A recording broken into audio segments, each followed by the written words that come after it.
nonda wata wata ki City Veni Raturala and Radio Mbulando Wata, San Francisco. Me kochi kianda wata bai.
Ngone mai na siti ni vitiri seru serebi e nai wala toso da sa te kabukina e na singa le wenda indai te boga mile vena kanda kinda boga ke muni na kanda ni sandu wata tiko mai vina boga le na sema tiko mai e Santa Rosa sa sivito ngona va e na 5 miniti e na ve bonu e so era boga rongo tiko mai kina mai suba e na nonda bonu mai viti sivito ngona tini kandua e na 5 miniti da rongo tuku e na tini karua o bonde takaro tiko ngai ningo ni sa solitiko nei boro sendei kotonga nei boro ni dangi kaukaua e na be barra bi na nonda bonu e be atu anu anu lo mai viti na sano lau mai asawa ke kandavu na leba ke mbua na toka lau ke maduata ke na sano da kaunrobe na barabi mai nan ronga me ado mai kinabua ka kauta niki ni tailebu ni singa na bualiku kay tay lebu na sano na itasiri na sano ra doni raki-raki na wakila itio kina ng bulan ni rangi 5,000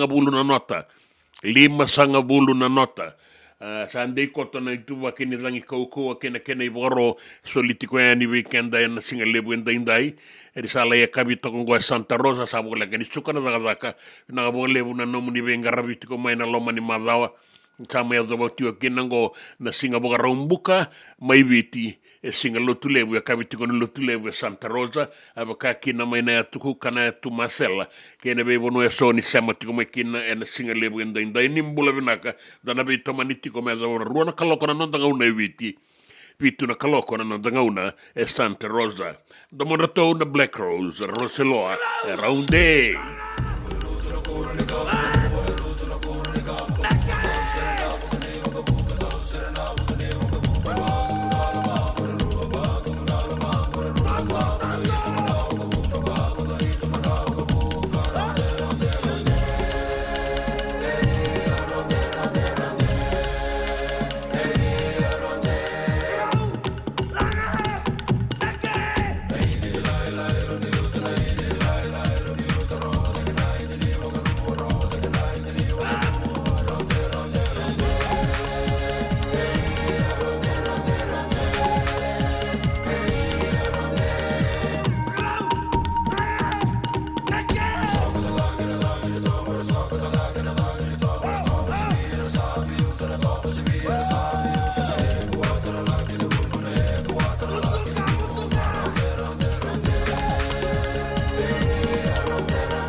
Tiaraunde, bera tu na Rosilo, ani bula vinaka, sangoleti ko idaka so era sangai vitsawianra, so era sabagara ustuka mai, ena bebo no wole kati Santa Rosa ngo, Sacramento, vatake San Francisco.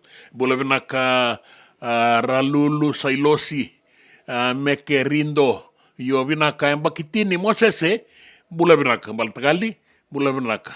Awanu yun binaka tiko ay ninaitabi ng garabi na singa ni kuwa na bito soyaki nga ngaraw ni kebo kaya tiko na bito soyaki ang barabi sa sulit tiko ay naibuaro ni dang ikaw kawa. Bula binaka saylo si Ralulu, bula binaka saylo si Ralulu, o bilibo na ulango, ni bula binaka talamay matagal. Pagkabiyaw, naturang ang go, dan desarang ang balimbas ka talamay, tiko may ndaw sam. Dora po wala ka tindaw sam. Bula binaka matagal, ni bula binaka. Ni bula na nga kando ni sa gaysa mamaya na ngaunungo kaya ni warorongo tiko na pura-pura taba nga andan doon sa mati ko may kina Australia sa New Zealand ang bula na kay Avondale mayo kalandi bula na katalangan na kanda ni warorongo tiko maya na biyatian yan na Pasifika Torika ang bula na ka na yatukuka kabiti ko ni singa lotulebu kemuni na kangu peli botea na kandabu bula na kataubu weka bula vinaka ni takiti kon do singa vinaka ni taka ni kwa singa vinaka talangani non dati ko ngabo matabu vale abe kemni na vengarabi vinaka bole bona ita vengarabi tiko ne be bole ni bula na bole ni wai alunga tal no taka ni do vengarabi taka tiko ngoi na kasi nanga ubuga sangu tiko en kene tuku en singa lebu enda indai ilai mate ilai MT mate ni bula vinaka wandi ni binakatiko yani we kemuni we rato nabu vale ne maboa ena maka mai nandi o tuna o ma on di kata ilai o kara Abigail langi on dilia ke ilai maboa jina ka lebu semi baya me ame tola bina ri tumbuya tola bina o lavara nisivaro ni andra kemuni mai na nukulo saibora pano na vano ma ena ma ngelewa te auria sawara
Senga dina ni kara o rawa na vaka kekiwa Ia endona ka enda wipu ke kawaka mamanta taka tuna bengaravi o ia ke tuna kenda to kakana.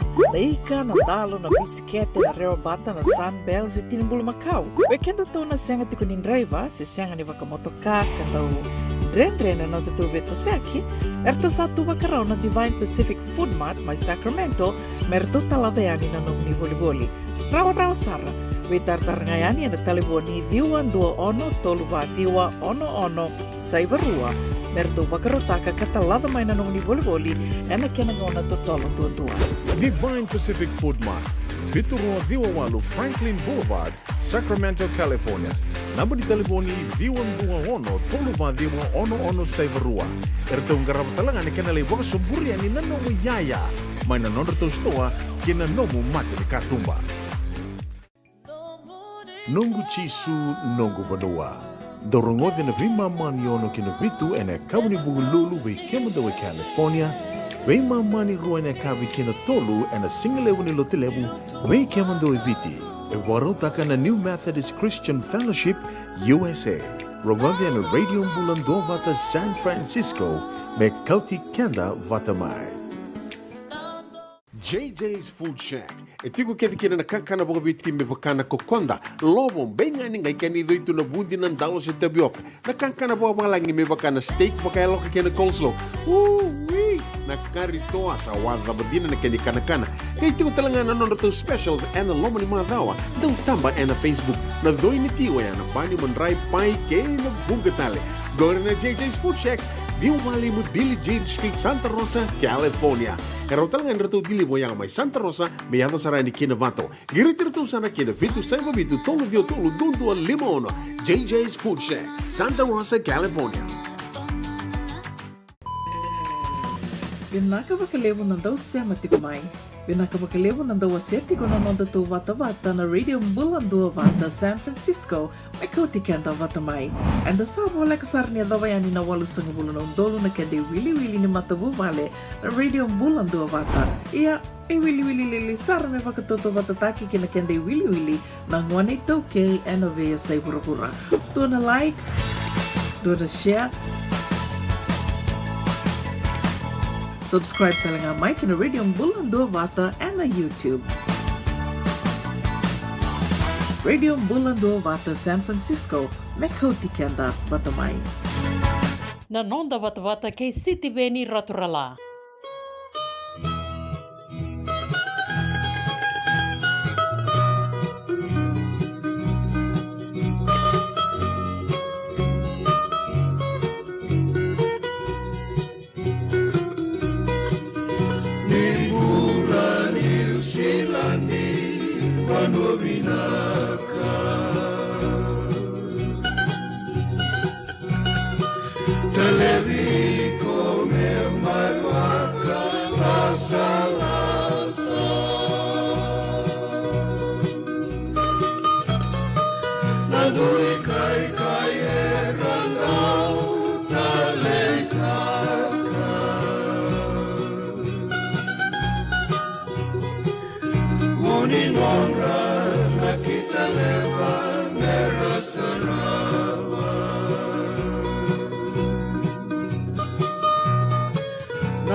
Kemuitala no au kila, dinina tau no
Ongon ay rongo may bala ni Songo and a radio Bulando Vata San Francisco. Mekauti kanda vatamay. Nanomo ni so levu na singa kay tay levu. Na mga doritiko na yoti-yoti ni singa buaraway ni katulusang vulkandua ni Okosita. Na mga dori na ruan 255 Griffin Avenue, Santa Rosa, California, diwa 5 bitu. Ni sana rongo tiko na itukutuku mbale tira tukanda bulebu. Ay mga nanumi ni duanan raw ni Mbaki ni Corny Bulingo na Provincial School Eastern. Ratukanda bulebu na kakena Mbakin raw en so lebu takitiko en katini katulu ni September. Katini katulu ni September. May naliteka buena lima na kaloko na kabi laki ado na tini kandua. Da bisa toko ng bilo. En Bredori en Holiday Inn Express and Suite. Diwan-2 Vitu 51 West Stockton Boulevard, Elk Grove, California. Diwa 5 Vitu 58. Gori na irongo en bal ni Songo. Nanonda wata-wata kay Sitiweni Raturala.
William back in Donongu life insurance policy?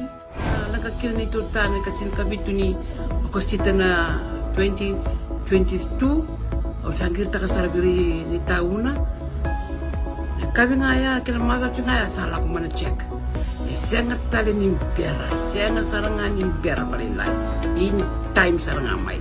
So ang kaliwala ka tala tunda wala. Kuwertongko. Kau salah lo dengo kamu binasa.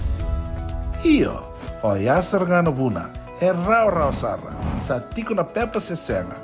Bula binaka se tobi mate. Kambani duan nga kana soma mena claim na lom ni rosa nga bulu kavana ua keada na lenga nisa e ambaki roa tina policy. Text mai kina wasa eva walu dua tolu walu lima e na kena i tuku matai lalai.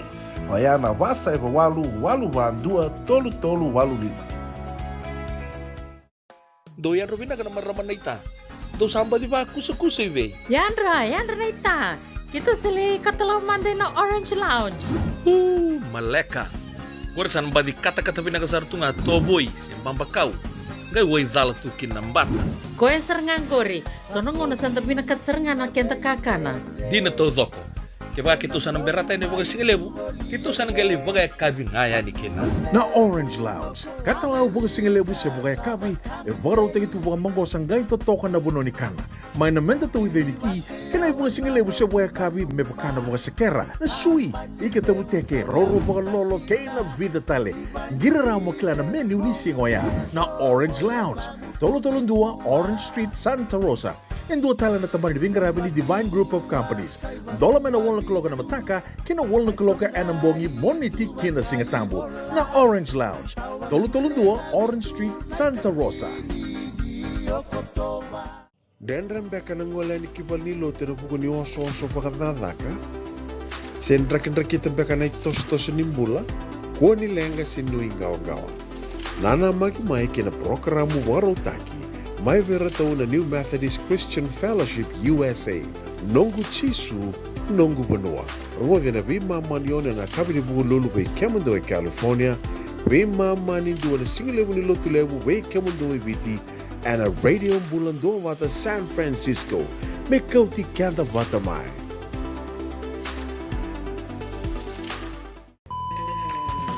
Binakabakalevo ng daw siya matikumay. Binakabakalevo ng daw aseti ko na nonda to vata-vata na radio Bulando Vata San Francisco may kautikan daw vatamay. And the sabo wala kasar niya daw yan inawalu sa ngabulunong dolo na kende wili-wili ni matabu vale na radio Bulando Vata. Iya, wili-wili lilisar may pakatuto vatataki kina kende wili-wili ng 182K Enovea sa Pura-Pura. Do na like, do na share, subscribe talaga Mike na Radio Bulando Vata and na YouTube. Radio Bulando Vata San Francisco, Mekoti Kenda Batamay.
Le pania ule, pania ule, pania ule. E raudi mari. Anna bula, dola bina. Anna warong waliti kongori dadak. En bol nimbula maimba na Aspen Medical Center maimba. Bina bolle una semarauti kuma ini berino ninga. Ngole bakan ini bina kana dadak nikua. Bula bina kamose semba kitini. Matangali bula. Bula bina. Sailo siralulu.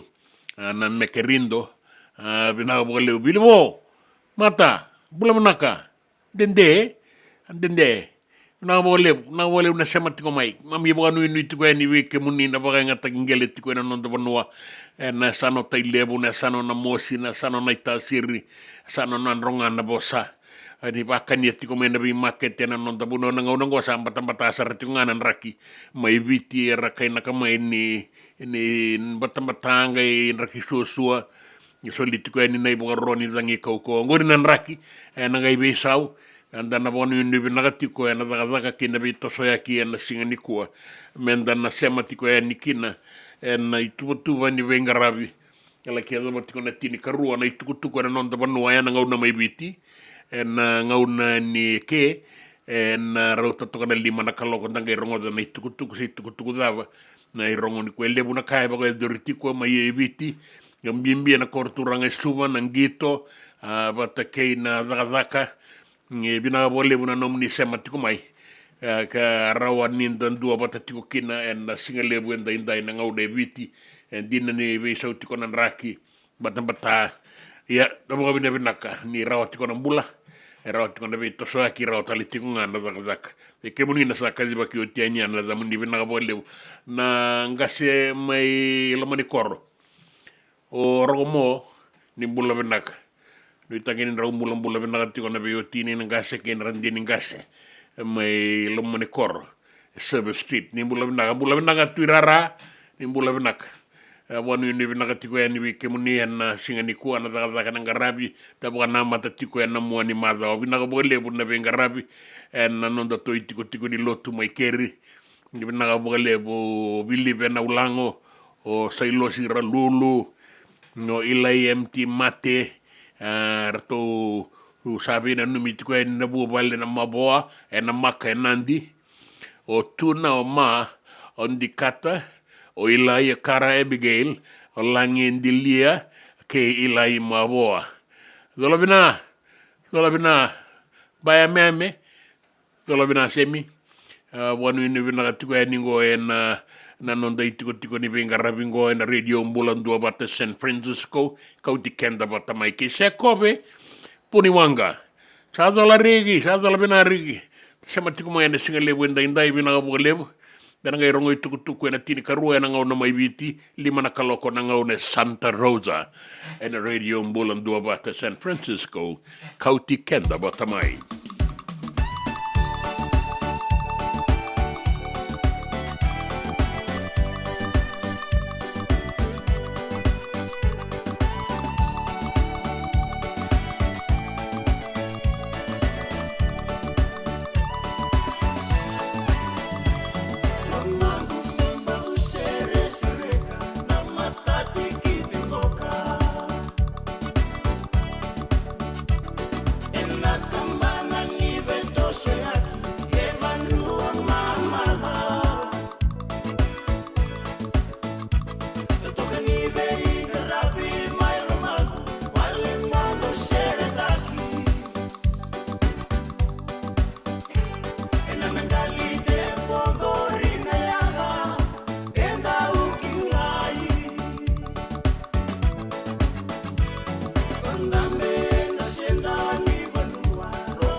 Tao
JJ's Food Shack.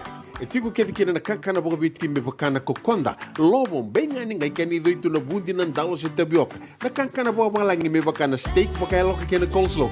Woo-wee! Na kari toa sa wadha badina na kani kana. Kaya tiku talangana nono to specials and the lomo ni madawa. Dau tamba and na Facebook. Na doi ni tiwa ya na pani mandrai pai kaya na bungatale. Gore na JJ's Food Shack.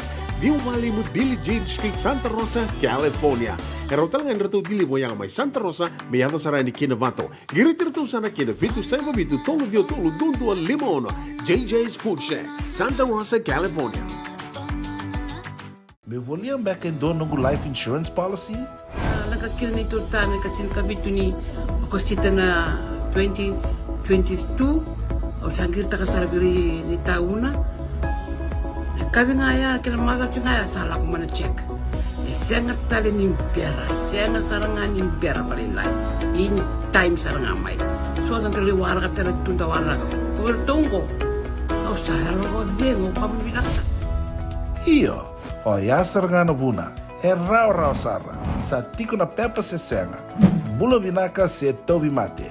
Kambani duan nga kana soma may na claim na lom ni rosa nga bulu kavana ua keada na lenga nisa e ambaki roa tina policy. Text mai kina wasa eva walu dua tolu walu lima e na kena i tuku matai lalai. Oya na wasa eva walu dua tolu walu lima. Doyan Rubina ka naman raman na ita. Do samba di ba kusa iwe? Yanra na ita. Kita sili katalaw manday na Orange Lounge. Maleka. Warasan ba di kata-kata pinakasar tu nga toboy siyang pampakaw. Ngay way dala tu kinambat. Koe serangan kori. Sono ngono santa pinakat serangan na kenta kakana. Di na to zoko. Kaya kitusan ng berata ni baga singalebu. Kitusan ng gali baga kabing ngaya ni kina. Na Orange Lounge. Katalaw baga singalebu siya baga kabi. E baraw tayo ito baga manggosang gayon totokan na buno ni kana.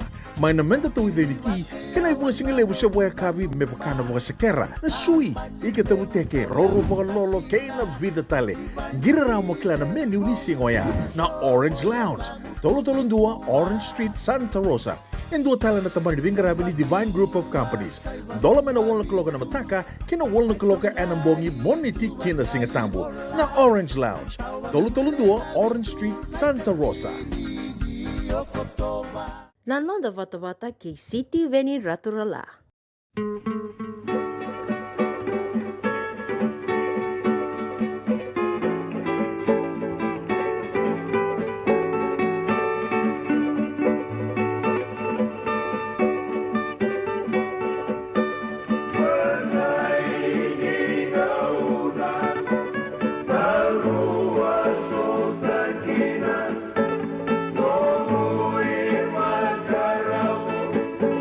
Todo caro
So si sa iko nga, sa iau nga. Na daudau ni wai manu e na pono vuna mai nai tasiri. Na umula bena na kando ni toka na mbati ni wai ngori na wai manu kui. Bena wabuka lebu na toko ni vera na ngone buli andi da kombau. Rangito talitiku ngani mataka.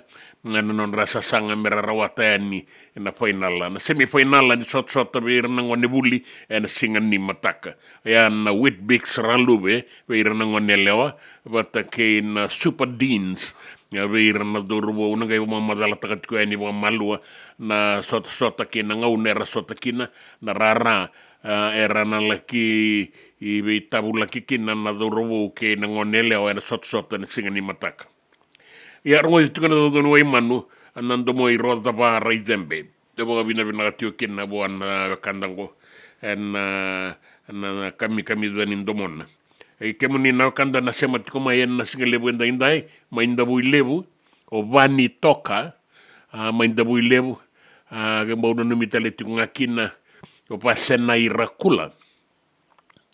Alesi inda wa ingau nanguto ora tuna tikongo mai lau toka ora tuna numi rusila mua bau na numi tale tikonga na singa lebu enda indai anda bina numi toko mandanga na rakim batang na koruturanga mai suba o laila da kauni walu ilolo mabagai awasaratu mai na tokelau na atu tokelau na pasifika na walebu kemuni na walebu nyumbula binaka totoka tiko na bingarabi mesa ngori no itaka ni ilambu embu etiko yani nandomo ni radio mbulandua bata San Francisco kauti kenda bata mai na singa lebu indai Wilfred Wono ni mbula binaka na korlei ngango Maxwell, New South Wales.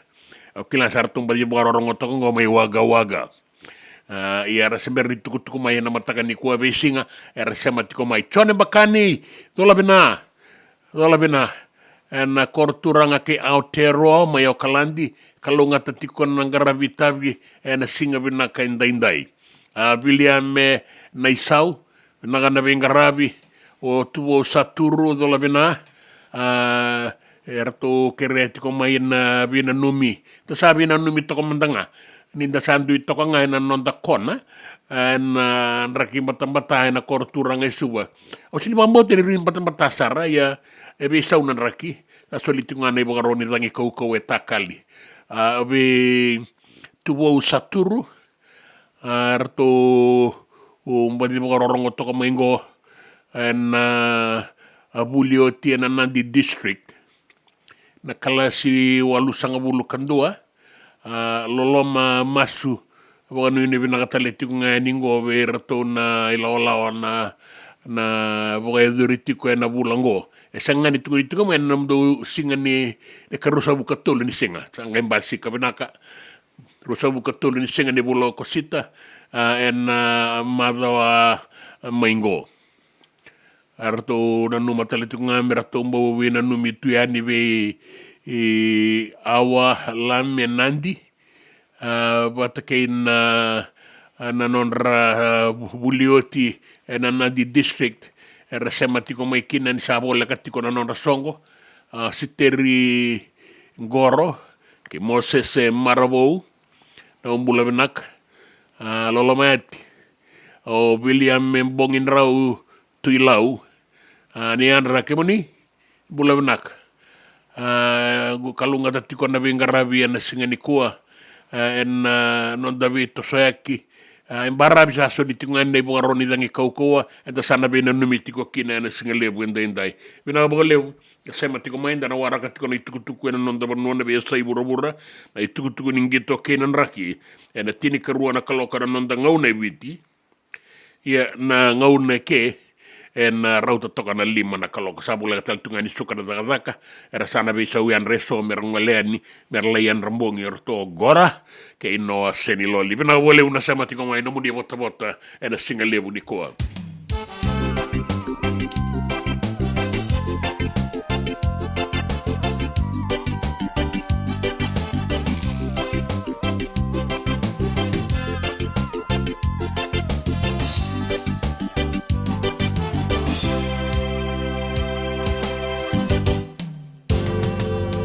Rewana nonguba nolo malita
kauna mai viti sa tini karuana kaloko. Na itukutuku ena nonda vanua. Era sivia na le tolu na undolu na leo ni vanua. Era ngaravi waka vuniwai. Mai nakasi medical center. Karala ngaravi kina na leo ni vanua. We ratu na matai laola onda uwe ngaravi waka vuniwai. Mai Korea na Korea medical team. Karala kiwe ngaravi tiko. Na wale ni waingo mai nakasi ena loma ni singa tolu saoti era to tiko ngona timini ini bengarabi baka puni wai sanga ni saumi ara le lauria nikina na lewe ni bonua nakasi ara ngole ani me suba na sa sangwe no sorry era lakwa ni merla ki baka yang taka na bengarabi sanga ni saumi ngo be rato na matai lola onda bengarabi mai Korea.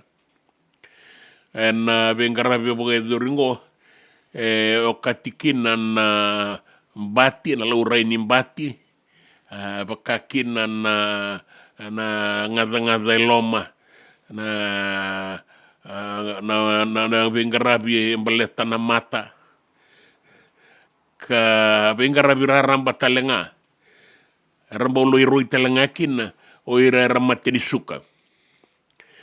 E kaya na iliuliu ni wase-wase ngoe na sinu Sub-Divisional Medical Officer SDMO Dr. Bini Amanda Nabosa ni toso binakasara na bengarabi.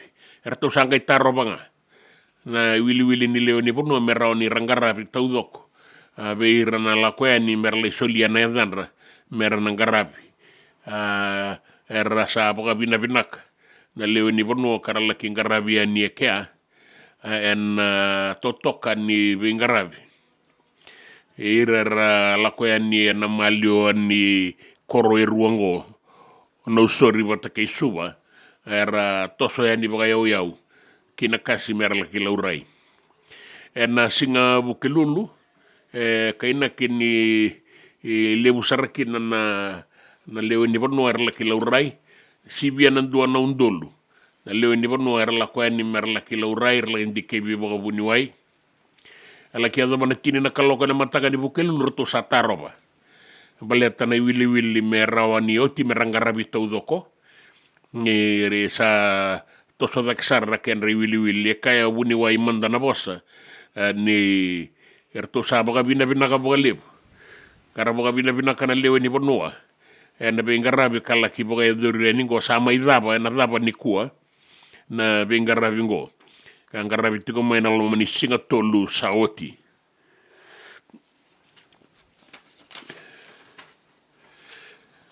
na boga tulewa saya do tiko na sona bonua membaleta na wainganga ni saru yo asama enda sarunga banga na be singa na itukutuku ni wainganga ni be boga mateni taki kena rerebaki.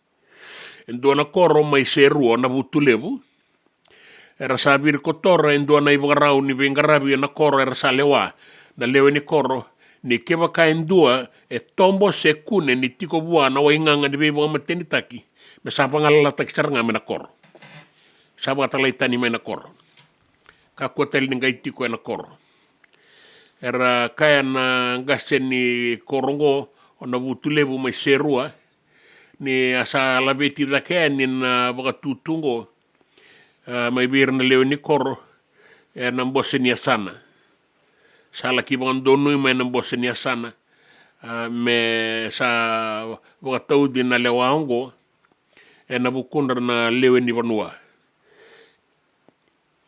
kaina ke na ruana madao saoti dua na turanga mbaki tulu sangabulu besu ngai na nona itei ni a te abolikina na marijuana ka sanga i tombo batakaya era sala ki banga ngai koeti kono visa o era nai tambangone na korongo na butulebu era sa ba ngai reti ko na sona daga yanga ena ngau na ngalala era tiko kina na lomani koro era lengaraba na vina ka daudhaunre na kaukau ani matani singa na sola karangarawa talanga sona daga ni be buka toro daga taki me baka na wai kena tangi era tara ena loma ni koro kana turanga ni koro de rasa kawai taka bua le usar na bagai ngata kini wainganga ni bebo metini takin balete sanga walanga ni bagai ngata kini wainganga sala kimbasi ka na sona ibu karau kaua na ibu karau bololoma embasi ka mai baleta ni bondo tu na wainganga be reso na leo ni bonua ado kina na kudu na mbutako na bagadada na bagasausa na loma ni koro karasana numakina ni dua talengai kunengo Sabu ka sosola sarangana nona yaya membiuta na koro na butulebu. Kina gitu. Bagarita ka nang dawi bagatabu lived in the Fiji water flying Fijians. Ni nanamakiti ko na non raw nang gito. Ruan na daw rabo. Na iatu muri ni timinibiti. O Yosefo Masi. Bata ke tambua bo.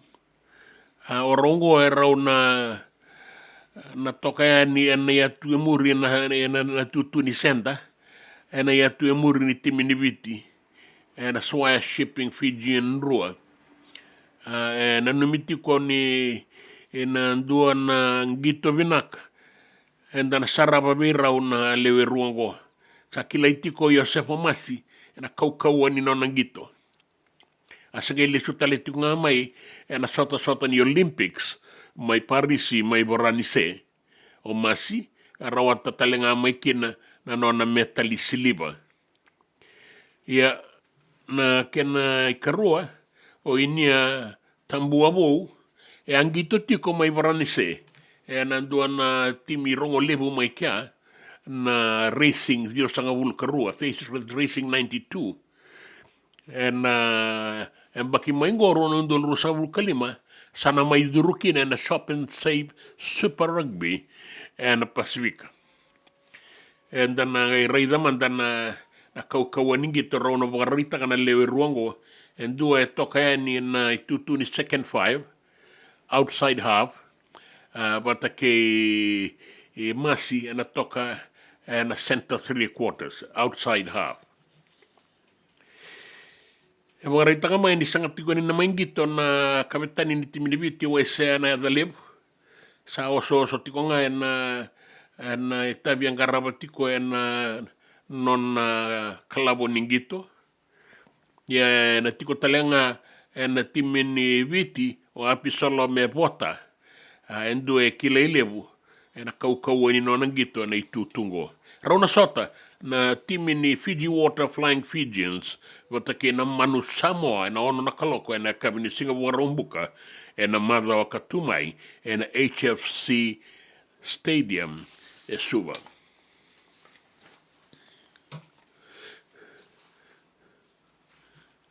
Abeira na timi rango le tikoani na sota ni ngonevuli rasaba kanu inuiti ko na iwase-wasengo ni nalaki bagarita ki ira bagabinak na timia ni ana wasa na leva na timi ni Nasinu sa solia o tiani kina na beitoko ni na timi ni Marist Brothers ver na timi ra Sandro kara sa baganu initiko ni nalai bagarita ki ira bagabinak na timi ni Nasinu ni rauna sota ke na timi ni Nanronga na Dubu College na bakitini kawalu lako sombu na vei mama ni tolu na kabini Singapore Rawaingo.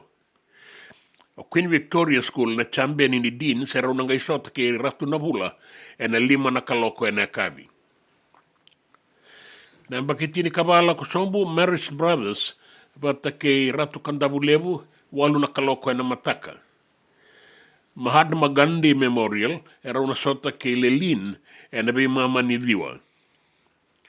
Na bakitini kalima lako sombu Gospel High raw na sota ke Marist Brothers na dio na kaloko na mataka Suba Grammar bata ke Queen Victoria School na be mama ni dio na mataka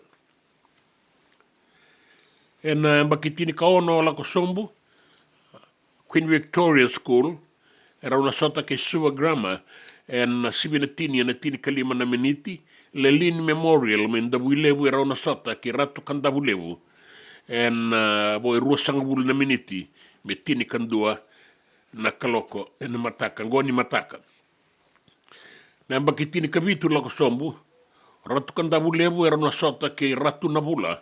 Ni voi tini kalimana meniti me tini karua. Marist Brothers era na sota vata ke Queen Victoria School e na be mama ni tini. E na mbaki tini kaliwa la kusombu. Queen Victoria School era na sota ke naita siria na tini karua ndonu na kaloko. Lami High era na sota ke ratu na vula ni vo e tini na meniti me tini karua. Na vo ningito tale so na vo e doritiko nga na HFC Bank Stadium mai lauvala wata ke na Buckhurst Park e pangatagi tale tiko nga na Bidesi na sota go be na ngone vuli na singa ni mataka kina itukutuku ni raki e solitiko ni na ivoroni rangi kau membaleta na no davanua ana be atu mai na atulau o lo mai viti o kandavu na atu e sawa mamanuda bata ke na barabi ke nanronga me avdo mai ki nabua bata ke suba tambira ke sareni ki kandavu e sawa na deba ke imbu ana toka lau ke maduata na barabi ke nanronga waliku ke tailevu ke rakiraki duana ibagata kila nin raki mama da se koto ya ni bagayawa kina toka lau deba ni non davanua o koe ka bagabuna tiko na mbula ni dangi ke na ibagaro ni dangi kaukua sa solitiko ya ningo na ilaki ya daba tiko na 5 sangabulu na nota na toka lau deba na sona ngauna gon raki ya banua mama da mai na tulau ke lo mai viti tabe uni ke ne be banua tale so me bakata ki kandavu ke ne be anu lalai vole kata e atu ya sawa mbua wata ke na tokalau ke maduata mai nan ronga me abdo tiko ni ki nabua tailebu mai rakiraki ra ke ne bebo no taleso e na mbula toka kina na tokalau deba tatamba e na sona ngauna borobora na wasawasa e na baka tulolo ana lomalangi tau wanga una nauda e na bebo no taleso ana deikoto na ituwa kinin rakiongo me abdo wana singa ni mataka anu itake ni dana kaua itaka na bebi ambata tiko na mbongi foyex amalele ko nga ngatporat ko net motero tuan gore na itukutuku ni nraki na nonda banua nraki wasa na itukutuku ni ngito na itukutuku mai banua tani ke na itukutuku na nonda banua na nonda bata ke siti veni raturla.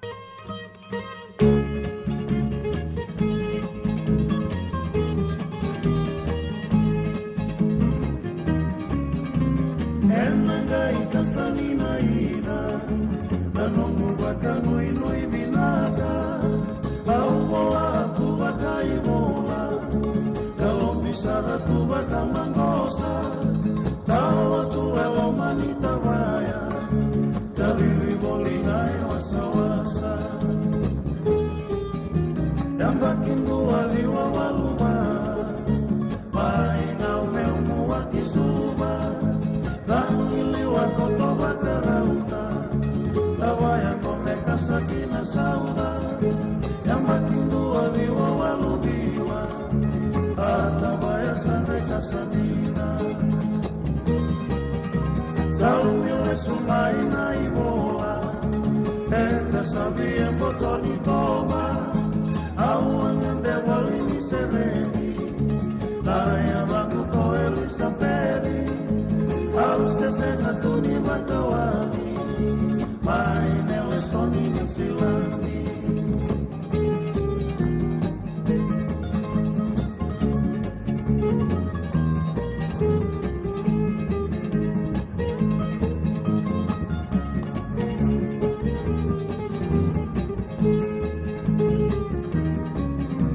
Au saumale suna ibola Non dueli au tilotiloma Mongande mai antipeli Mondonu ya mai nilsereki Au selo rabo dalenga Kuani lenga seko tangaya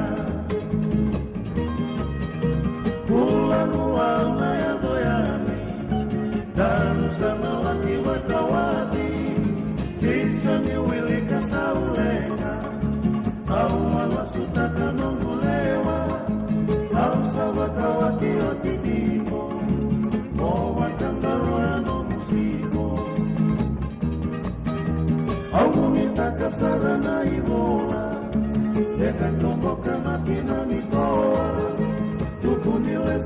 Casa che belli, Povo sotia weli saperi, Salmi mai e namara, Ambulati watandona na, Ambulati watandona na, Ambulati watandona na. William back in Donongu life insurance policy?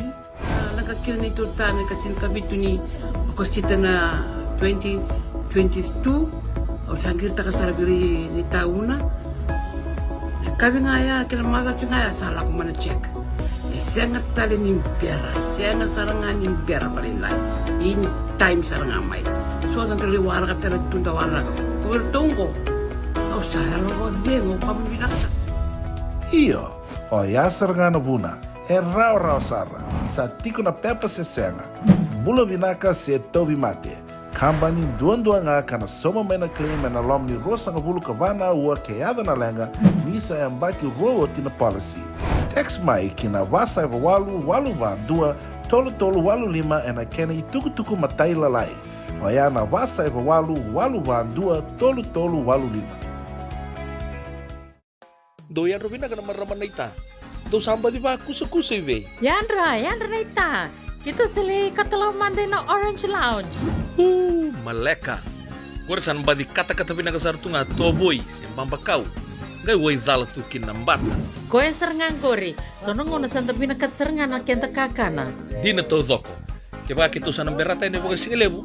Kita sana gali bagai kabi ngaya ni kena. Na Orange Lounge, katalaw baga singelebu sa bugay kabi, e baraw tayo ito baga manggosang gay totokan na buno ni kana.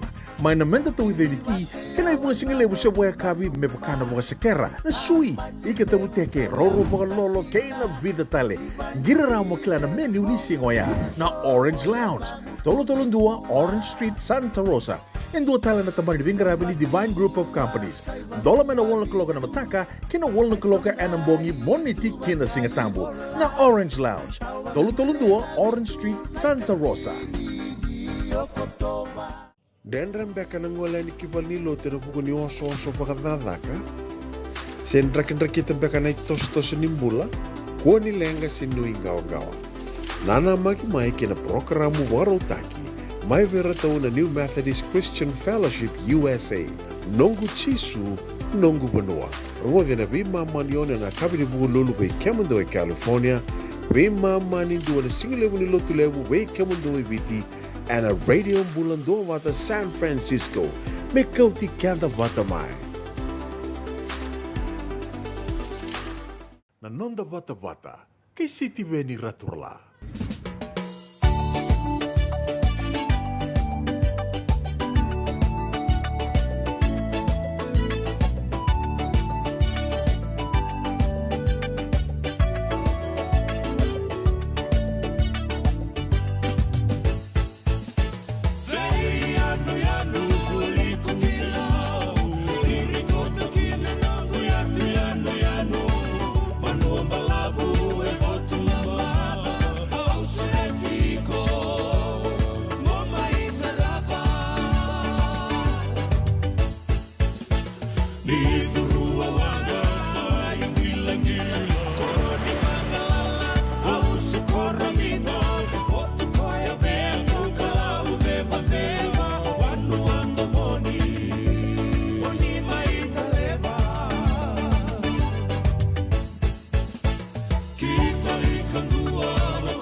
Lai tala no ake iwono ambalabu, kena ve korona kena ve atu anu.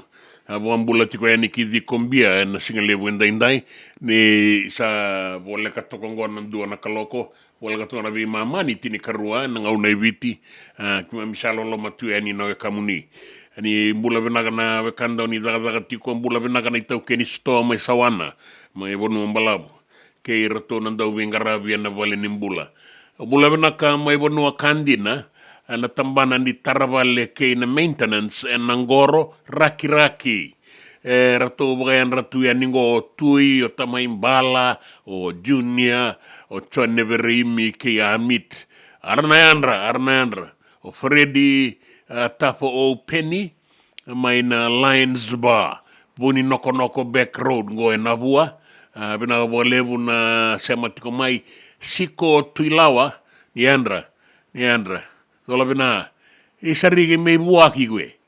Inuitang ini binatu na lendo, ulendo bara binanraki. Binanraki may na lendo panuay koro tuilangi. Binandu bakalebu siko tuilawa, binabakalebu na bakayan ranomay. Sofia Loloma, Camel by the Sea, Monterey. Bula binak. Saurara, John, tola bina na momo. Watake Kylie nambongi me rambona numi tele tungakina na timi ni Queen Victoria School na semifinal na singa ni mataka iyon dina na wananandu sa tiko nga ira kete na sa may tailebu bara kete kay tailebu ni singa era toko na tiko na timi ni buli ni turanga may matabat do bula na kalabe timbale suba apakaya na tiko yani raida o kila tiko ni rato na sema mai na dua na ngau na watotolongango mai waga New South Wales mai Australia binabaka lebu sara na nomuni sema tiko mai na singa lebu indai ni mbula binak na nomuni bakarorongo tiko mai to sabinaka tiko mbeka na dakadak era dua batatali tunga mai na wekanda and at least Australia, Malo, Radio Mbulan Dua Bata, Andi Laite Inoke, Totoka Bagawati na Bengarabi, Go mai Waikato, mai New Zealandi. Pinakapagalebu na siya matiko ay hapenisa, liku sua, warongo saratiko eningo, ena noko, ena roko, ena sanora, auria sawara. Pinakapagalebu, hapenisa, liku sua kere amoni ngaimbau wata itiko yani anu duana serengo ka tiko ni tala na wangabesi wata kei andi merendani ratu mai tabuki totoka bagawati na bengarabi binakabolebu na sema tiko mai binakabolebu wata kei mose sende lai loma tumo bula binaka malo totokan din na sema tiko mai nuita kini daw makatuna takataka binakatunan raki maroroi tiko ng bula nakabolebu tumo dabi nunumi tumay da singa lebu inday na nomuni bota may pakalelevi anyway kemuni na singa lebu inday na Bill Body.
singa di lala tu beike ta pomini ku me de mabeke tanai ala ala ni no da sere sadina como basaru ikami kamila sadina como basaru ikami kamila andi moli ni kai bosa bai na tauro bau arakatan tinggi na koi rau batanga kaibi kai ala tu di kuana kena kami sadina como basaru ikami kamila sadina como basaru ikami kamila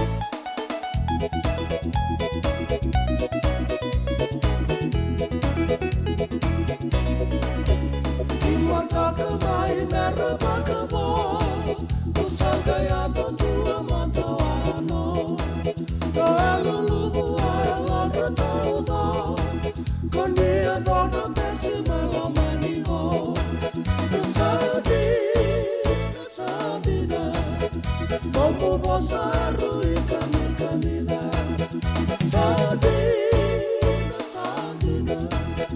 como basaru ikami kamila ni mote meu sana la suta e que totoyo mai na tuida lo lomo eta wai la dira o dei que muni que de sa sadina como basaru ikami kamila sadina como basaru ikami kamila sadina como basaru ikami kamila sadina como basaru ikami kamila sadina como basaru ikami kamila sadina como basaru ikami kamila JJ's Food Shack. E tiku kete kina na kakana boka biti me pakana kokonda. Lobo benga ni ngai kani doitu na bundi na ndalo se tapioca. Na kakana boka malangi me pakana steak pakai loka kena coleslaw. Wee! Na kari toa sa wadha badina na kani kana.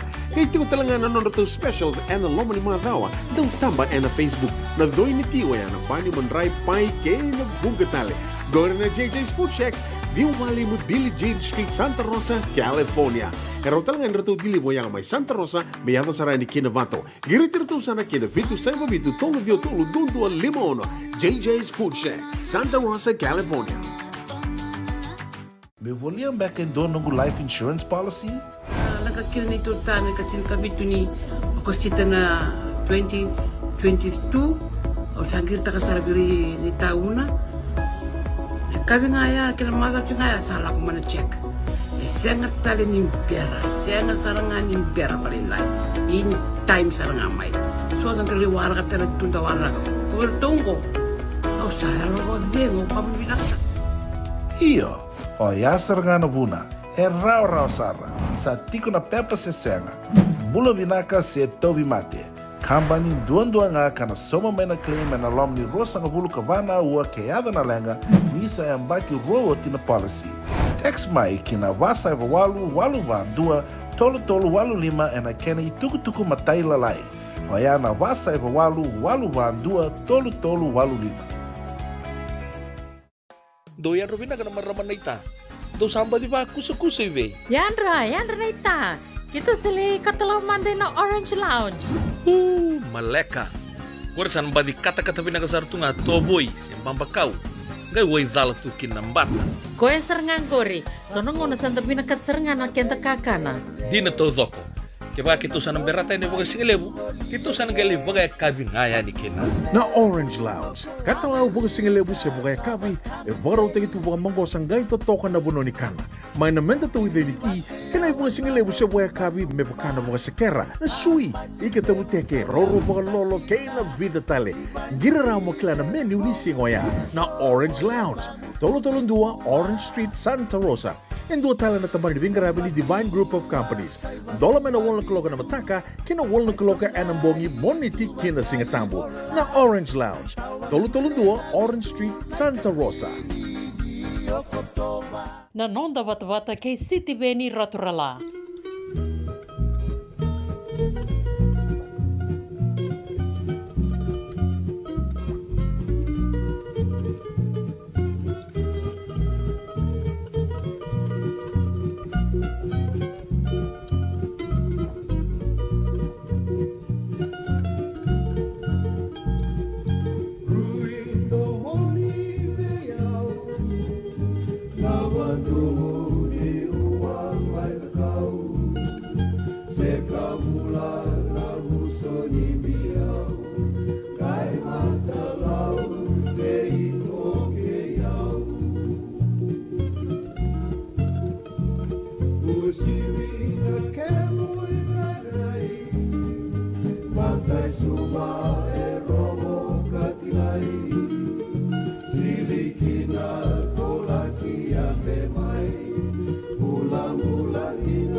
Ruindo moni beau na baravi ke matai suwa. Sanga mandani madala nan rakim batambatan do no magikenda tongo mai viti. No ita kini do magati ko na taka na karaba. Rabito sa ki sombe karangande. Anda boa binakan inda semati ko mai na radio mbulando bata San Francisco e kauti kenda bata mai. Labeti mbale suwa mbula binaka. Mbula binaka na mundo we bota itiko mai ngori kera to na mundo to bata.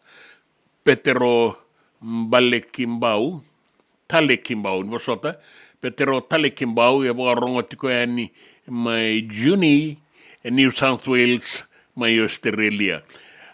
Mai Australia andang wale kina tukuka, e boa rongotiko mai kina o Torika, Tinai.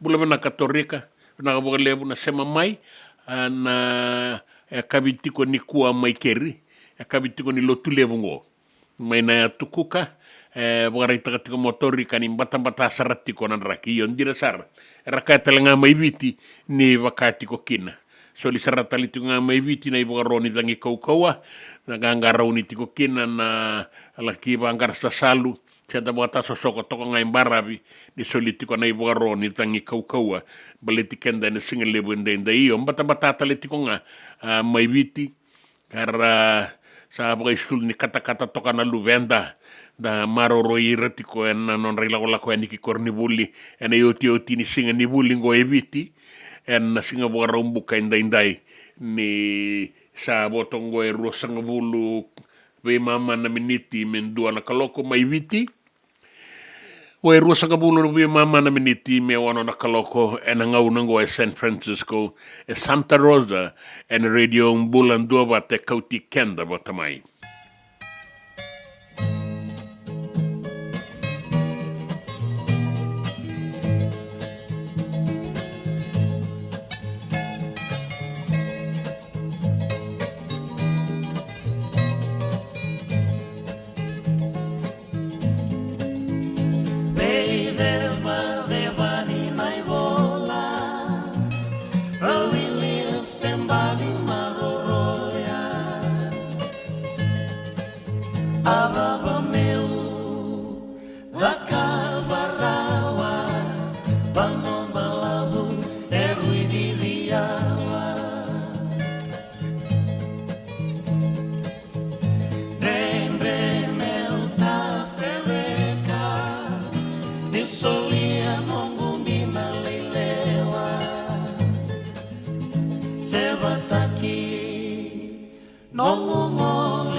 Serra, Makenda Lomani, Matamuena Tawa Nui Levabi, Kalongata, Nomu Bei Yambaki, Lolo Malebu Mai Beseni Asi,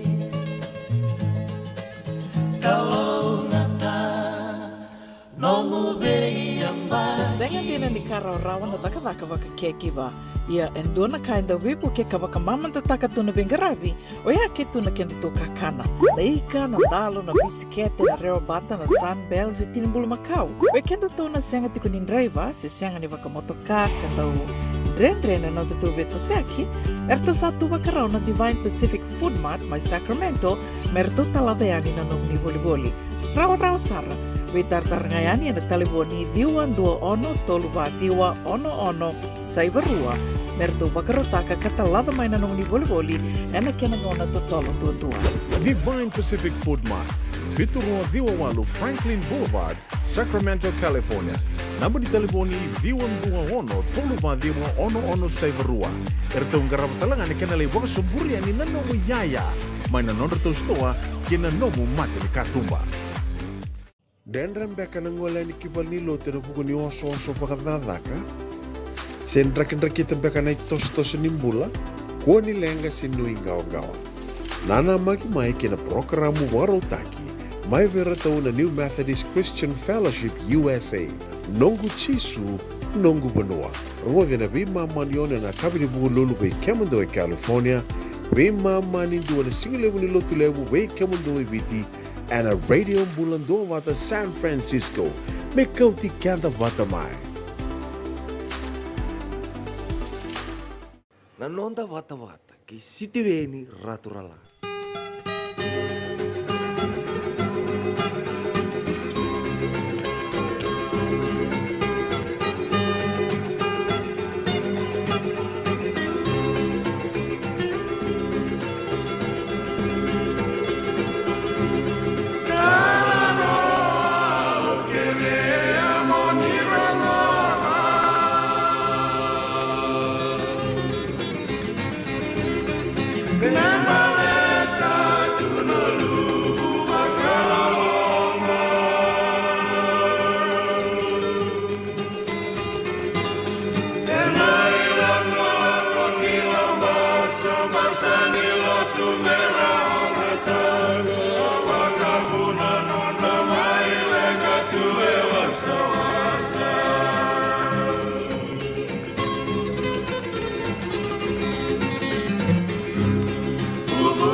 Ya na domoni serene I Buniwanga na non rai la ko mai na bagalele mai di kombia kilambasa la ko mai na songo ni lotu ni takati ko ni raon ni takawai takana itukutuku ni boro ni langi ko kaua na benga une so anda baga bina kani ndarongo tiko na sereme na kautali tiko mai weekend na baga na nanu ni ndanda unga rauni ni sarongo mai na itukutuku ni boro ni langi ko kau endua mai donu kenda tokongo anda sanu itakani ndana kai kau itaka we sele Buniwanga era to ambulia na serengo baleta na ilagola ko ni lotu mai di kombia mai adokina na baga dala kai wasa era sini mania do mula kede mai lambasa bina baga lebu na sema tiko mai na singa lebu indai ninda waraka tikongo na itukutuku en non da bono na bia sai burubura na ndio na kaloko na ngau na viti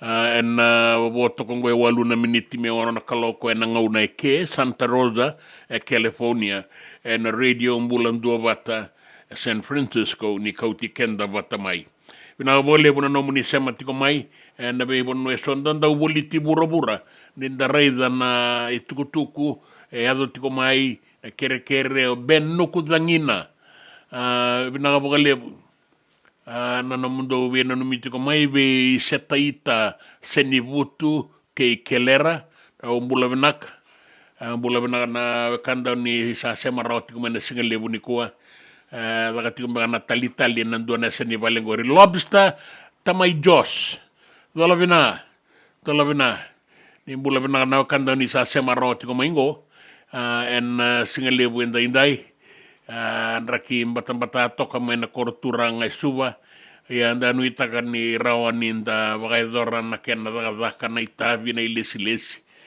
na kadibiti ko kina na singa ni kuo menta buat da barayan ni da buat ni binaga tiko beira ke sara na obisa rayan ratiko na be bono ni daga ke ira daga tiko na tambana ni be banganga i suba street turaki en singa lebu en daindai me moni bono numi talitunga en singa ni ko en ser talanoa ni lago mai di kombia en daronga ve abi wesa lebu ni wanga yango na talanoa ni zebani vangi ke nalavani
Udu itonga individu kei nangaboka na itala noa ni sa siki na kai en wano nangaboka.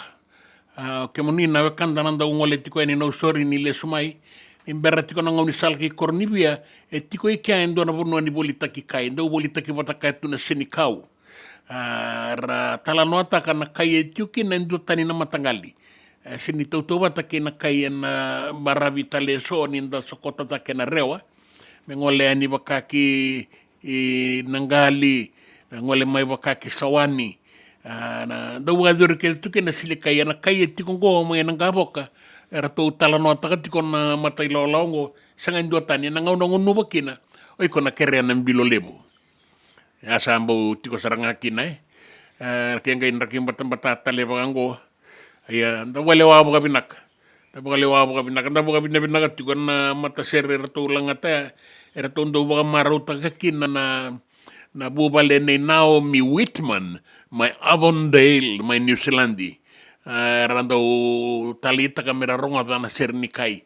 Sambi utu en nandela ni abunda ronga bana kena sere na kena italnoa sarutiken nanda sa tiko saranga kina.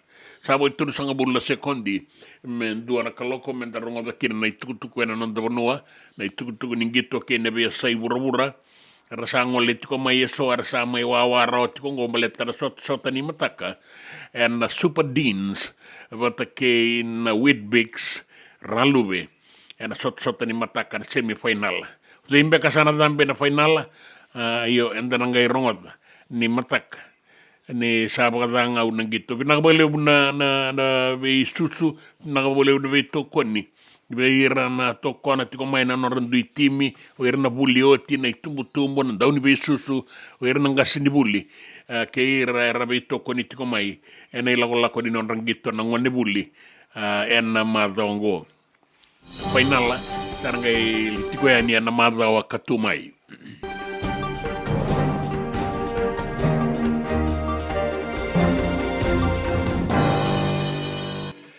Ai tukutuku ena nonda vanua mai witi. Si via ni tolu na undolu na leo ni vanua era ngarabi pakabuni wai. Mai viroto endo na ilao mai Korean medical team. Karato atiko ni ena na Kasi Health Center. E tolu na singa ena madhango sana dhaba ni kua. Na mata ilao ando vingarabi ngo. Sanga ni Saumi. Na nonda to vingarabi era to mai tiko ena Kasi. Ka rangaraba kina bungasara na leo ni vanua anda be matanggali mate era mai laurai kina o era mai ngarabi kina na batinra o era binakata mai laurai nga na be tikini angon reso o era na numera mai laurai baleta na mate ni suka era sina era oso tiko yani na kasi sana dava ni kua kaya na iliu ni tambana ni Vingarabi pakabuni wai na sinu subdivisional medical officer SDMO Dr. Vini Mandanabosa ni rasa pakabina pakalebu na leo ni vanua buambale ni Vingarabi rato mai warita kana matela walaongo bambimbi beire ratiko na malio ni korosuba keno sorry ratambili ani bagayau na loma ni singa tolu saoti kina Kasi kaya Mandanabosa ni ersaba kabina binaka bagalebu na daw Vingarabi na tambana nimbula ni mata ditu eviti non Vingarabi na wekanda mai Korea ramarau talangana leo ni vanua na matangali Vingarabi ngo ni sanga ni Saumi.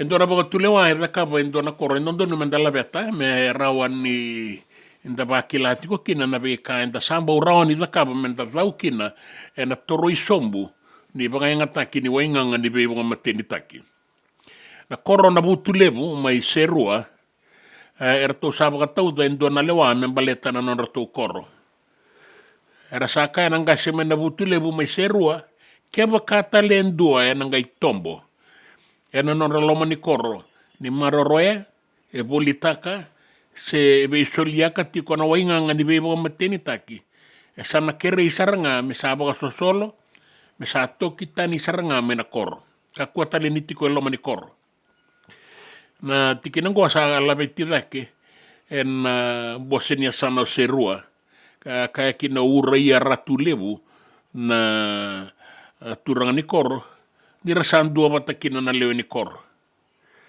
en ruana madao saoti e atombo en dua na turanga ni maroro etiko e sonan rau ni kaumandu saoti rasangai mai baka muri ko yani kaya do sarakina nona itei sangai lei tombo talenga mai kia ke na nona longa ni marijuana ni tea saratiko nga e na nona itei ya sa ndabo toka en dona lewa me baletira na baka ngata kana wainganga ke ira rabolitaka se beisoliaka ke baka en dua sakune sa pangalala saranga mena kor Vitalia ke bola kaumbulakin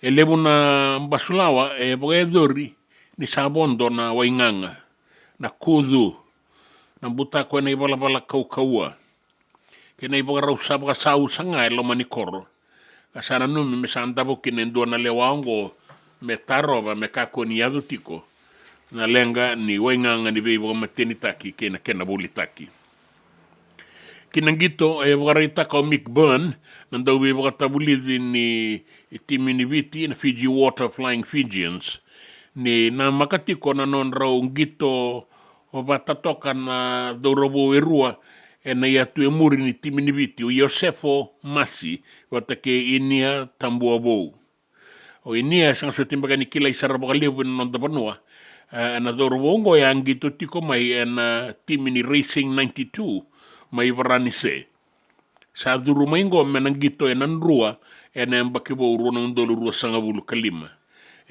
kaina kini dorobo lebu toka buli raki vinaka e totolo kana rawa ni mbasumba e na norato kambakoro na nonda timi ni Flying Fijians e na madawa katumai kaya Byrne ni omasi sakila itiko angaile suale tiko nga maingo en gito ni rakabile wa abitu mai Parisi mai Boranise en sota ni Olympics kasan dua talenga mai kina na nona metali siliba ya kaina kanyo tambobo robo kau momonganga binaka buli raki lebu kau ngai totolo nona vivi sana ngole tiko maingo to lebi na ngone nrua erto sa durungo na timinibiti merato na walataki kenda e na singa warumbuka e na madao katuma e na Pacific Nations Cup na PNC karaw na sotakina na timinibiti na Flying Fijians watake na Manus Samoa ersaba no initi ko na kornibuli na sa sango me rawani iratokona na timini na sino ko nga na timindondua era samba utokona toko ya nieke me kautana ya vandra kina sota ni kota finala sabe ibu ke mai kina sona kornibuli kara sama ilutu e na ilagola kongo era super dean semi-final kara una sota kina ke Dubu College wata kene sinungoendo na sota kaukaua na timi e rabeito konia nikina sona kornibuli wakata ki Marist Brothers High School ka rakauta nikina sona ya ni ba kaukaua yango na menra tapa ya wai ka nanumiti ko ni ndua toka na timi kaukaua na timi go na timi ni na sinu merau na sota ke na timi ni Dubu College mai nanronga na sota go erau na bengali sumini waikina na be mama ni tolu na kabini mataka Queen Victoria School erau na sota ke Ratu Nabula na lima na kaloko na kabi na HFC Bank Stadium suba kina itukutuku mena bia sa ibura sa wandonu ya o mereke me solia rua sangabulu ng bilioni ng dola na isao ni arangi kibe Israeli merawan ni valutira kina ng Vatican di erabaga sangay koya wiliti ko na beibo ke rua sangabulu ng bilioni ngo na wangabu kanibala na F-15 watake na yarangi taleso ka rautani tini ka viwa ng bilioni ng dola na kena isaw. Solitale tiko nga ng gingini valu na tange vitu ng raw vitu sangabulo kaba na milioni ng dola na kena isaw.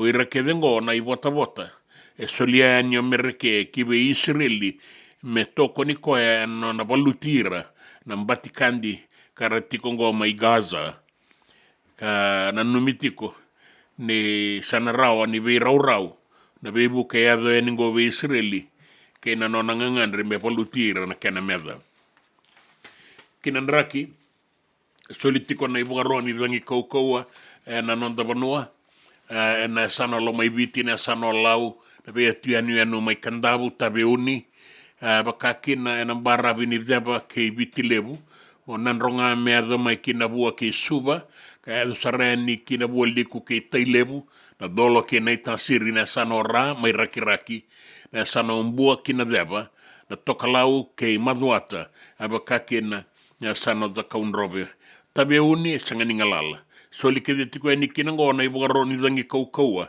barabi abakakina ebonu amamada na sona ngauna na la kita tambasara kina 5 na nota na kaukaua ni rangi bora na wasa nandei koto na ituba kini rakingo na be bonu asada buti tiko ningo na bua suba kina usori korovo serua na mosi na itasiri na dolo ke tailebu kabakakina na moirani nonda bono na sanora o maduata da kaunrobe ke na deba ke mbua no ai me urus nga tua matakoa ai rotek ni ausne ne lele fayaksha malele ko nga sporat ko ni mbula benaka me rutuma e bakatele ngakina e boroni langi batangango sa solitale tikunga ni kirotuma me mbeletan na be mbarabi maika abakakina nanraki sembermai ena singani mataka kininda dambeteni na mua ni madawa. Ngore ni tukutuku ni nrakina nonda vanua na iboroni dangi kaukaua na tukutuku mai vanua tani na tukutuku ena nonda vanua kina tukutuku ni gito. Na nonda vata ki City Veni Raturala.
JJ's Food Shack. E tiku kena na kakana boka bitki me pakana kokonda. Lobo benga ni ngai kani doitu na bundi na ndalo se tabioka. Na kakana boka malangi me pakana steak boka eloka kena coleslaw. Wee! Na kari toa sa wadha badina na kani kana. Kay tiku talangana non to specials and lomo ni madawa. Dau tamba na Facebook. Na doi ni tiwa ya na pani mandrai pai kay na bugatale. Go na JJ's Food Shack. Viu Valley mo Billie Jean Street, Santa Rosa, California. Pero talagang rito dili mo yang may Santa Rosa, may ato sa rani kinavato. Giritirito sana kinavitu sa mabitu tolo vio tolo dundo limono. JJ's Food Shack, Santa Rosa, California. Me voliam back and do nungu life insurance policy? Nakakira na ito tayo, katil kabitu ni akostita na 2022, o sangir ta kasarabiri ni tauna. Kami ngaya kila mara ngaya salah aku mana cek. Sangat tali nimpera, sangat sarangan nimpera paling lain. In time sarang amai. So kan terli warga terli tunda warga. Kau tunggu. Kau saya lo bengo kamu binasa. Iyo, o yasar ngana buna, e rau sarra, sa tiko na pepa se senga. Bulo binaka se tobi mate. Kambani duan nga kana soma mena claim na lom ni rosa nga bulu kavana ua keada na lenga nisa e mbaki roa tina policy. Text mai kina wasa e walu van dua tolu walu lima e na kena i tuku matai lalai. Hoya na wasa e walu van dua tolu walu lima. E senga dina ni kara rawa na daka waka kekiwa. Ia endona kainda wipu ke kawaka mamanta taka tuna bengaravi, o ia ke tuna kenda tō kakana. Leika, na dalo, na bisikete, na reo bata, na sunbells e tinimbulu makau. We kenda tō na senga tiku ni ndraiva, se senga ni waka motoka, kandau drena na tutu beto seki, erto satu wakarau na Divine Pacific Food Mart mai Sacramento, merto talaveani na nong ni voli. Rawa sara. We tartarangayani na taliboni diwa dua ono toluwa diwa ono saivarua merto bakarotaka katalada mai na nung ni voli ena kena ngona totolo tua. Divine Pacific Food Mart, Vitorua Diwawalu Franklin Boulevard, Sacramento, California. Namba di taliboni diwa ono toluwa diwa ono saivarua. Erto ngarap talangan ni kena lewang sumburi ani nanomu yaya. Mai na nonda to stoa kena nomu mate ni katumba. Na nonda bata kay City Veni Raturla. Della ni ravo Della ni ravo Ni vilava tua vula Ni vilava tua vula Itu to ama oti amani Renambong ingani uwa Ronro semua udiwai Ronro semua udiwai Enra romani eru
Ongo na rongo may bala ni Songo and a radio bulando vata San Francisco. Mekauti kanda vata mai. Ia nā mga edoriti ko na no mundo komuni ndu lau vata ke na tatabu na timi ni Santa Rosa Sevens. Timi lewa ebitu ni Santa Rosa na mundo tatabu na mga edoriti ko. Ka anu itaki nio ni nangole aniki na nandau toko ni na timi ni Santa Rosa mo ni laki toko na nanomu ni timi. Singa boga rawai na ika tini kavitu ni okosita, tini na kaloko na mataka, laki adawa na ono na kavi. Na boga edoriti ko na tatabu na barbecue ka tolu sangabulu nandola dua na ibugrau.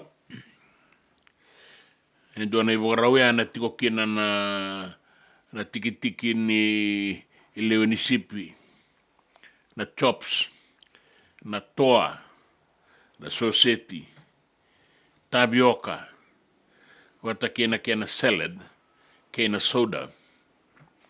Na numiti ko mai ni sana boga edoriti kongo na no mundo timi na lewe abitu ni Santa Rosa baleta mundo ngole rao kina dua na songo ni lewe abitu na boga edoriti leti konga na tolun dua liman dua 4th Street Santa Rosa ka anuita kenyoni na ngole anikina rotona kenabo ratuna numa me ratuna ngai I lago tiko e ningo orto Ilikana, Wanga, rato na laki wakayado songo tiko. E na buku ni sasanga ni kumuni labangona vitu, saiva vitu, 858 652 52 namba ni telefoni raonyo ni ve taratara tiko e nikina membaleta na sasangango ni timile abitu ni Santa Rosa.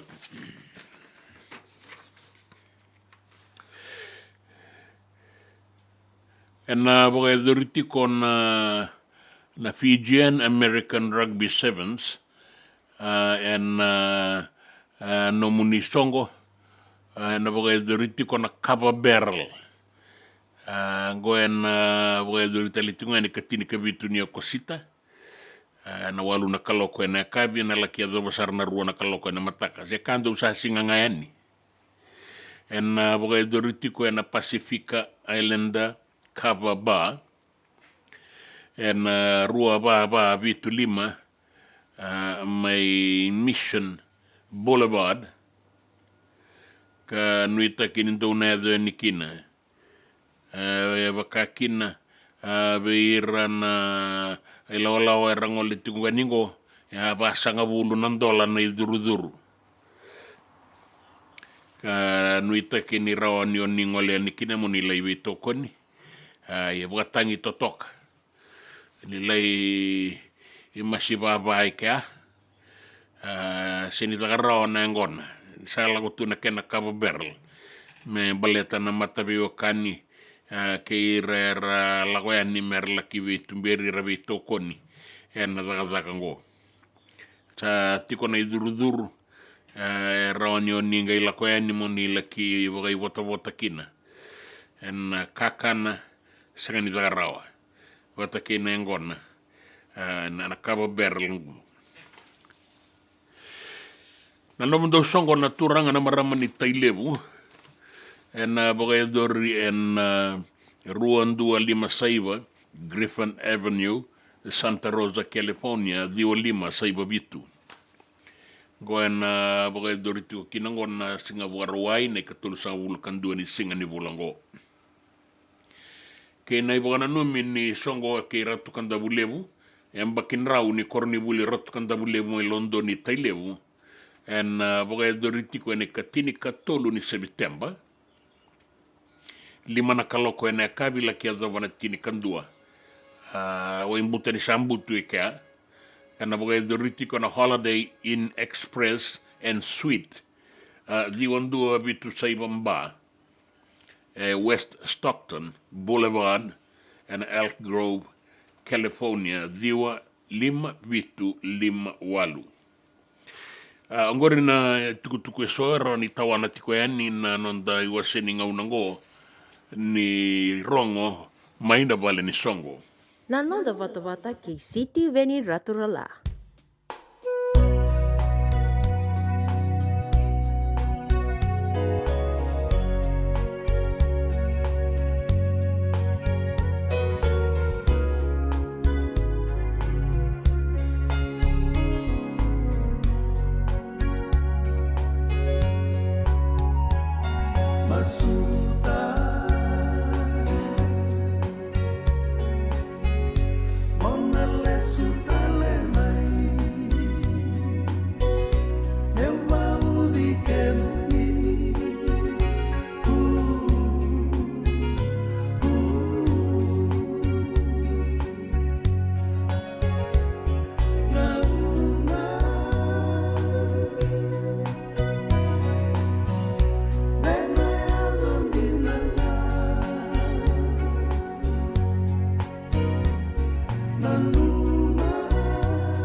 E senga dina ni kara rawa na dhaka waka kekiwa.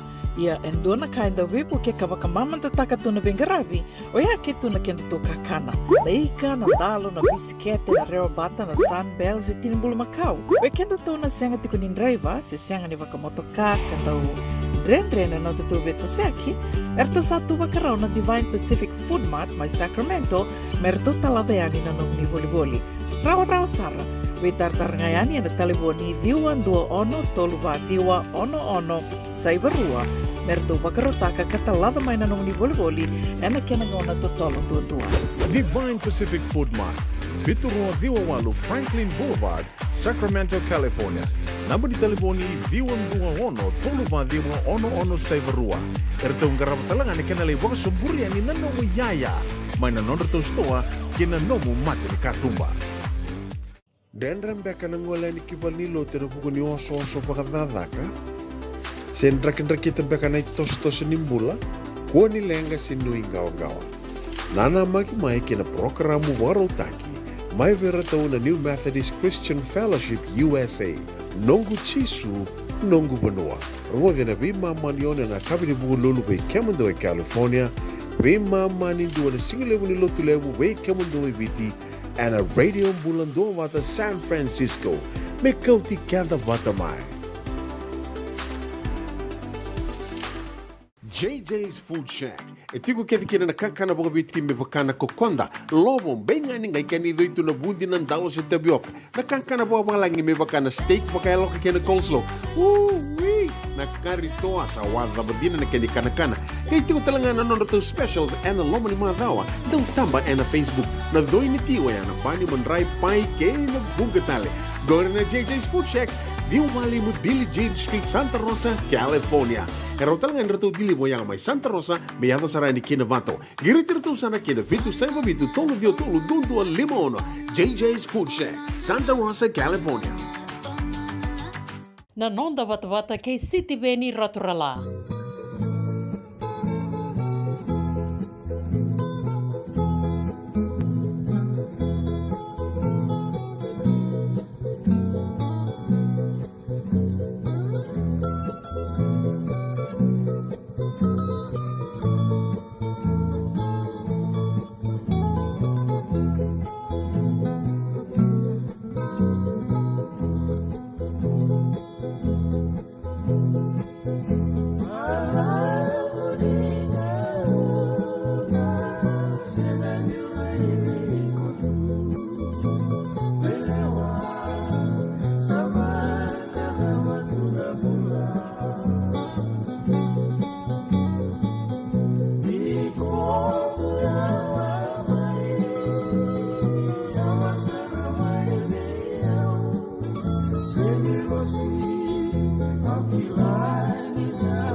mira ke na koilava sere ambasi kamai nandua na ngauna rau tatokan tini ka diwa sangavulu ka rua tolu baka kaisar na sere ngo era tu rongo kina na ilau ngo me na koilava na sana baka urang agora mula bina ka Wilfred Bono nanumi ko tiko ya ni ana tetha na singele unikoa sabi nanumi to mandanga me otikina namba tambatai a fila saafi mdola bina me namboro abono ni be bondo donu taki dola bina na warono me na momo tamai jos dola bina bina bole manumni sema tiko me singele buendai Bagi yang ngau na binakang ko menta sa toso yani menta sa ba kambi-kambian niya ng gingining gula-gula, ng guli-guli, na lakari, binakabole aseli were ibalu, binakabole bu na warong tumay Okalandi may New Zealand, destino tokona, era sematiko may kina na kanda na singalebungo, binakabole bu. Ara samati ko mengo na be bonua ni takataka na be bonua ni bangalala na korbo biti mai biti kene be anu e baka kin na be ramai New Zealand mai Australia o irto na tiko mena atu kuka na atu masela na atu tokelau e baka kin na mai mereke o wan ratiko ni be rauna biotini na ngase mai lomani koro bata ke na rendini ngase mai lomani koro and Esaba Street. Vina wole na sematiko mai and na singale buendai. So ngau na sa wara right to mandanga menda watching. Ar sa sening goni tuku elo mai sandau magatiko ya. Andau magatiko ya se li were valu vina wole na sematiko men singale buendai ni da wara katiko na tuku en ndo vanua. Ngai rongo di tiko ni rau ni bola ka ni rua na kaloko na da ba na rua e na singale buendai me bakana kene bo rau na ngau na ke Santa Rosa sa bo to kai rosa ngabula miniti me bitu na kaloko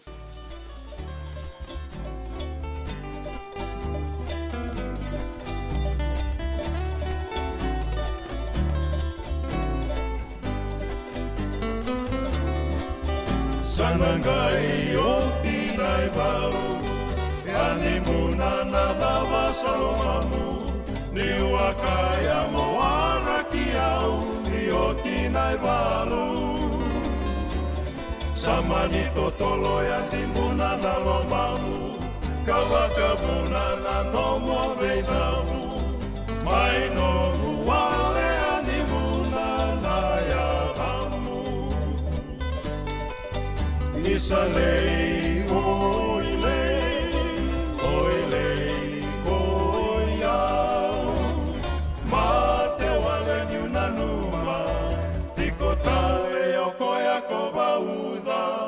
Sanangai o tinai walu Awana numatu Indaruna wakamau Na kena sewa ni saru itoto Na lomamu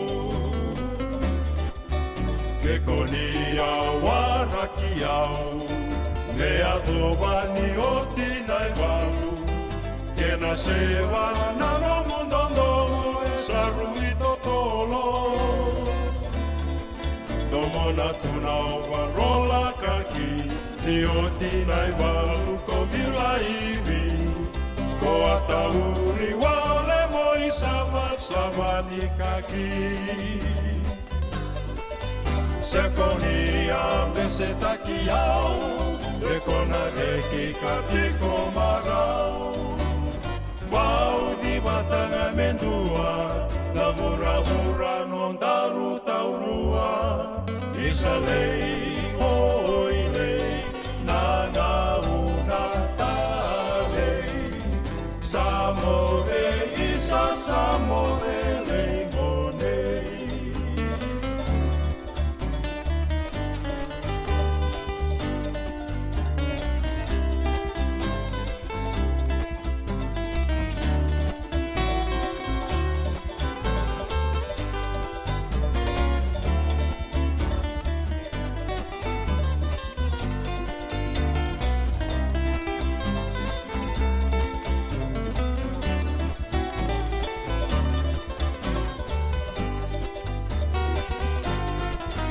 Sekonia peseta kiao, dekona reki katiko marau. Pau di batanga mendua, na ura-ura no naru taurua. Isa lei oi lei, nanga una talei. Samode isa samode lei gonei. Samode isa samode lei gonei. Samode isa samode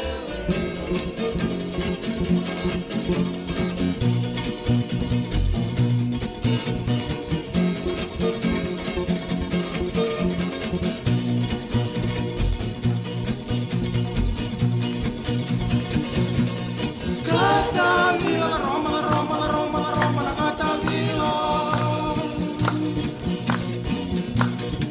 Silvia Raboto and the Waiwakia. Katavila, Roma, Roma, Roma, Roma, Katavila. Silvia Raboto and the Waiwakia.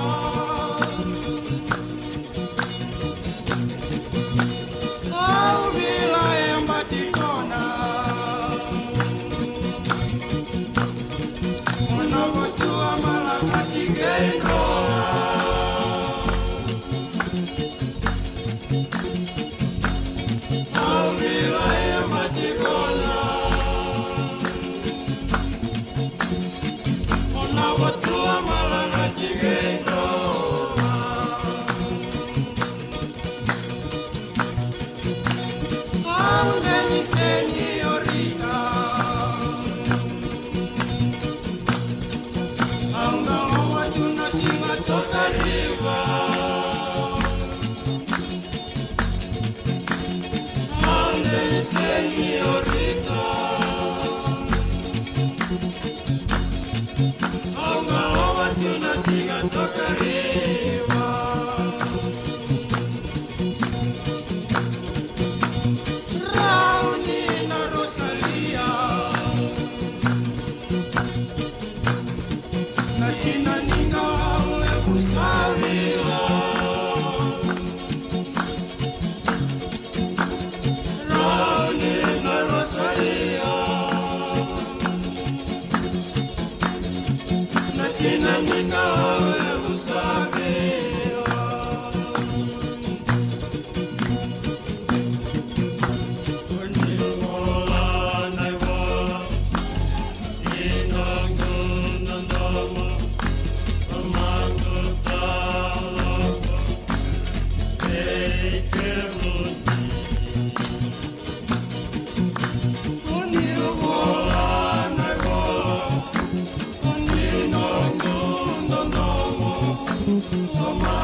Sa maitha bana nonra tu Wingarabi na matai lawa na Wingarabi pakabuni wai mai Korea na Korean Medical Team kara tua Wingarabi tiko na singa tolu saoti mai Nakasi na Nakasi Health Center.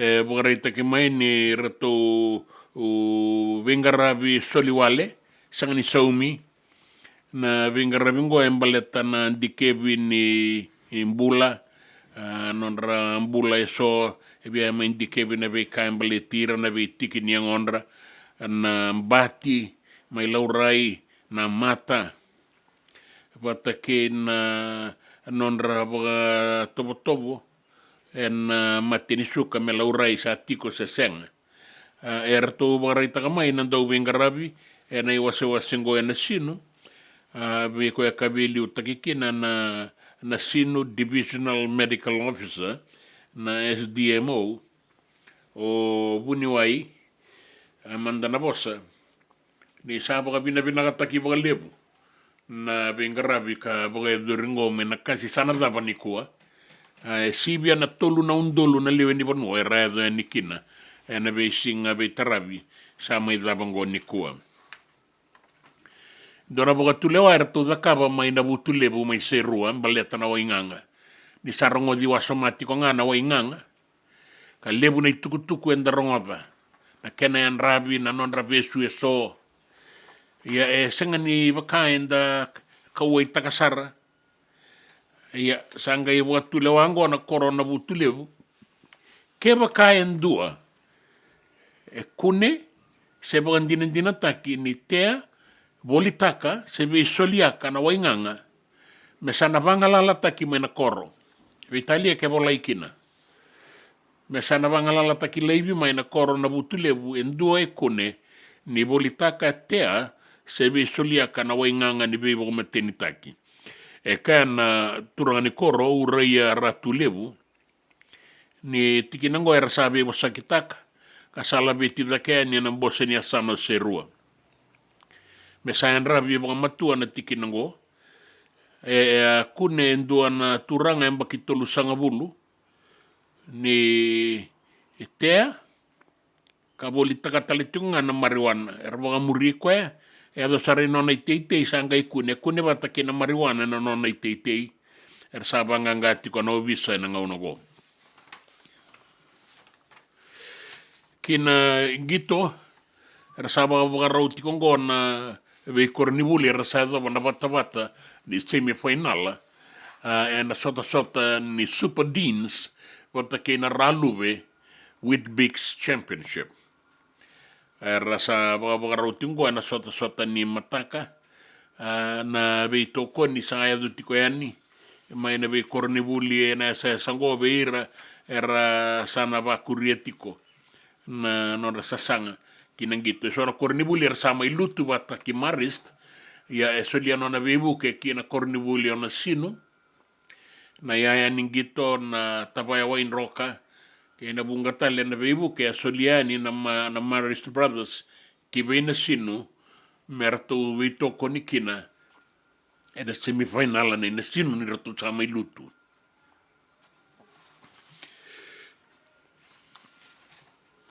Ki Vanua tani bagarita ki mai ni sasoliti ko rostanga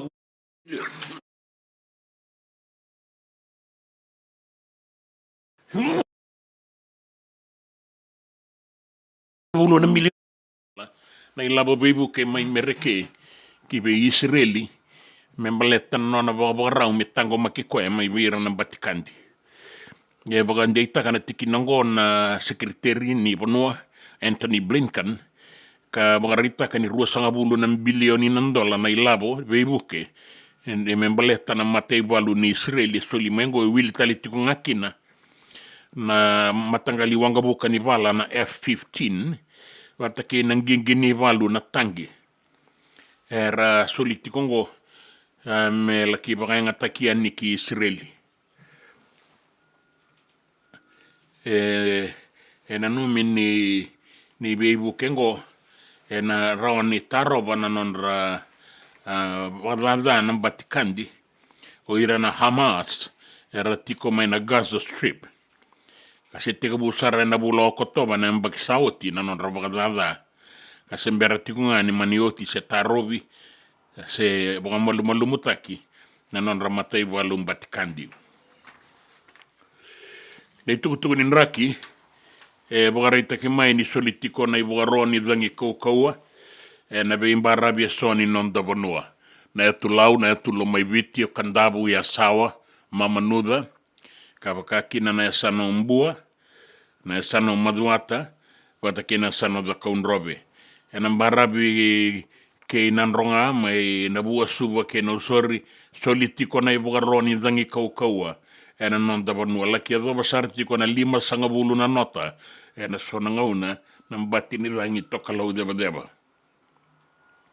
bagarita kita lenga mai ni nraki batango ena deiti ko na kene tuba ki me ado na singani mataka kana singani bisa ubugale besar nraki batambatan bongi na bangi laki ado bati ko na 5.5 na nota eta tambati ko ena non da bemba Arabi mai wasa kabakaki na Vanua mamada Ai koe ngore nei tukutuku ni raki ana non tawanua nei tukutuku ena bia sai borobora nei tukutuku ni gito ke nei tukutuku ena non tawanua. Na nonda vata, kei siti veni raturala.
Laisa bula koro, lambasa na korni seni rosi dila ni bula serau na bimbongi, e baga diri loloma e mangani mosi o bulobi.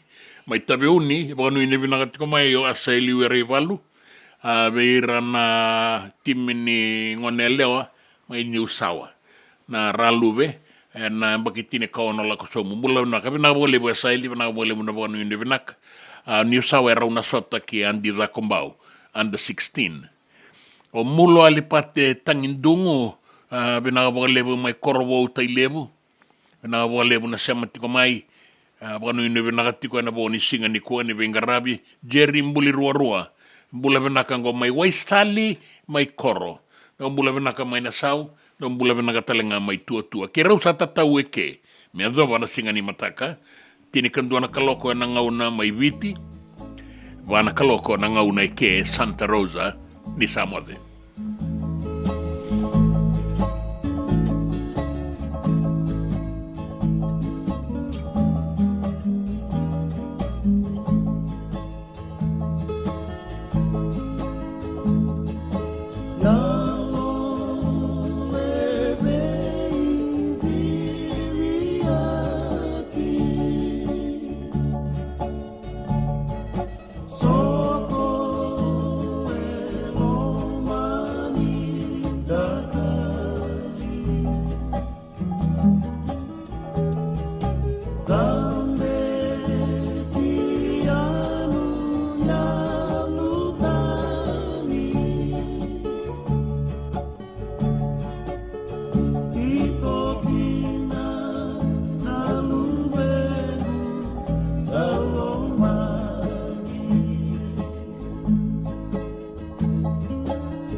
Nanda Vata Vata ki City Veni Raturala and a radio Bulan Dua Vata, San Francisco. Me Kochi Kenda Vata Mai.